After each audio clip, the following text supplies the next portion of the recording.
પપ્પા સામે આવશે ને એટલે પપ્પા તરત જ પૂછે શું જવાબ આપશો. એના કરતા મેં અને મમ્મીએ પ્લાન કર્યો હતો. શાનો? આ શું છે? 2 લાખ રૂપિયા. આ શું વાત કરો છો તમે? મારે છે ને આ પૈસા નથી જોતા.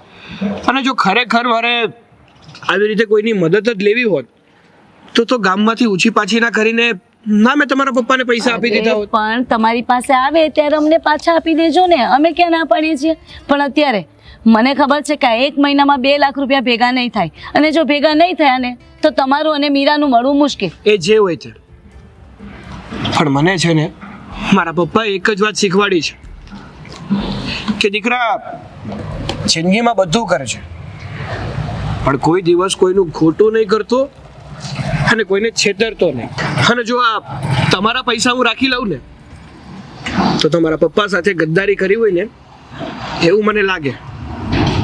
એમના વિશ્વાસનો વિશ્વાસઘાત કર્યો હોય ને એવું થાય મને. કેટલા સારા છો તમે. મારી બેન બહુ નસીબદાર છે કે તમારા જેવો છોકરો મળ્યો ને જે આટલો સમજુ છે અને ઈમાનદાર છે. ના ભાઈ ના, હું નસીબદાર છું કે મને તમારી બેન મળી છે. અને જો હું તો ત્યાં સુધીનું કહું છું કે કદાચ અમારો પ્રેમ સાચો હશે ને તો આ ભગવાન કંઈક મેર નહીં કરે. હું મારી મહેનતથી અને 100% મહેનતથી જ પૈસા રળીને આપીશ. ભલે ભગવાન તો સપોર્ટમાં છે જ, રહેશે જ, શું કામ નહીં.